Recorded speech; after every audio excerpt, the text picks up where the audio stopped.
We're going to talk about this book, Eugene Onegin.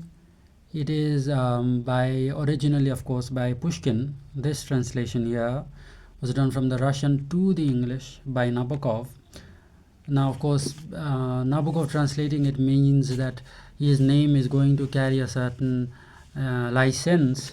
People are going to think, did he muddle with the text? Did he, give it his own Humbertian flavor? Maybe, the people who know little about Nabokov might think that. But Nabokov only had one thing in mind, and it was that this should be the most literal translation of Pushkin that is available. It should be the standard for the students to study Pushkin. And the story behind this is quite funny. It's fascinating. It was that Nabokov used to teach Pushkin in his classes in college, and he used to constantly complain that the translations were not good enough. And his wife Vera told him, "Well, why don't you translate?" Nabokov said, "Yeah, that's a good idea," and he did.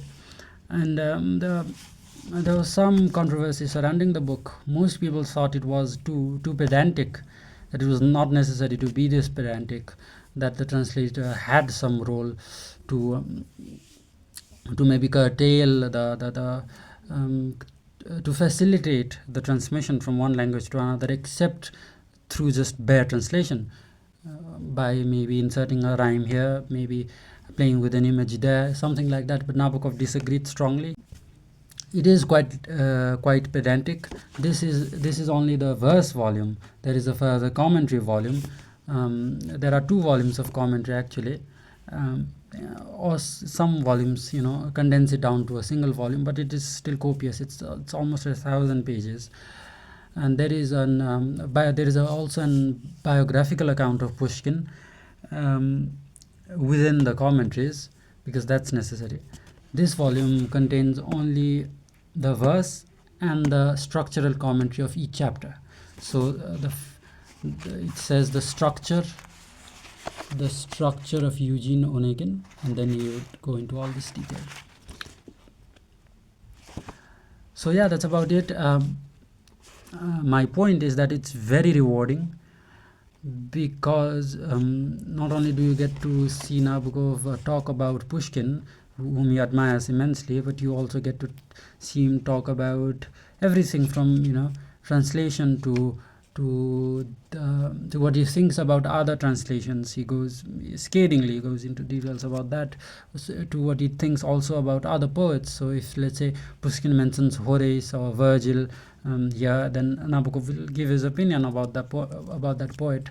And even if it's a single line opinion, that is to say, even if you say something like, "Oh, this Pushkin here mentions this overrated author," for the Nabokov fan, that's a window into his soul. And remember, this is actually a window into his soul, because here he is not, no character is speaking for him. He is speaking for him, and that is quite rare that Nabokov himself speaks for himself.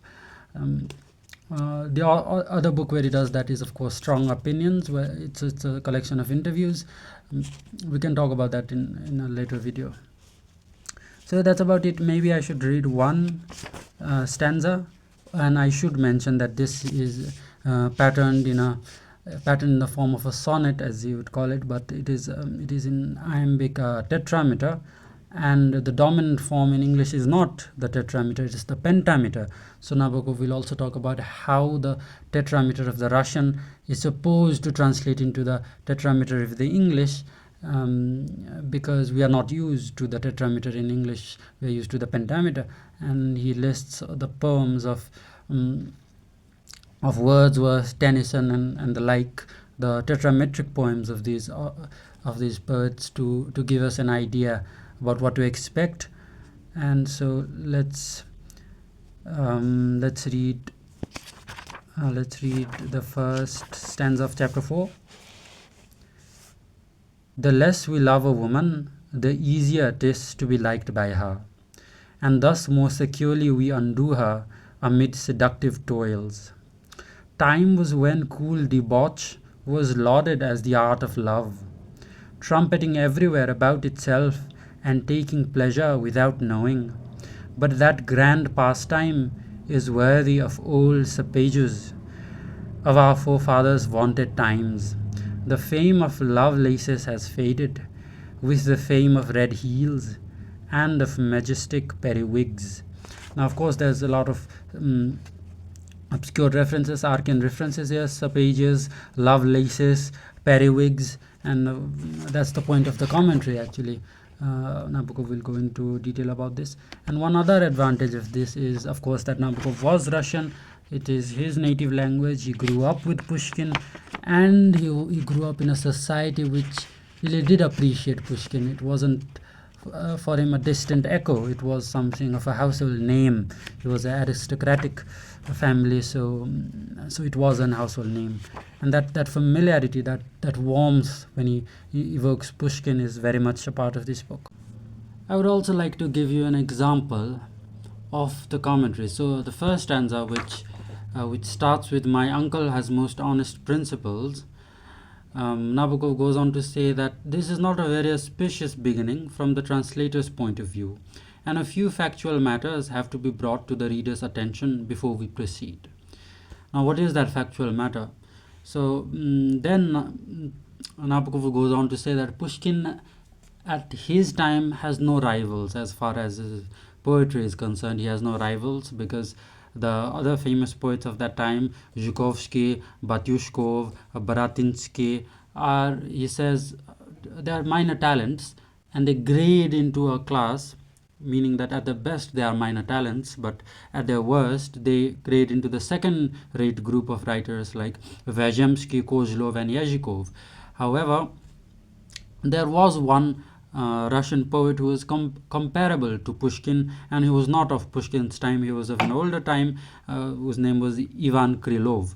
Now, Ivan Krylov had worked in the library of the Tsar, and he had written a book, Krylov's fable "The Ass and the Boar," and Pushkin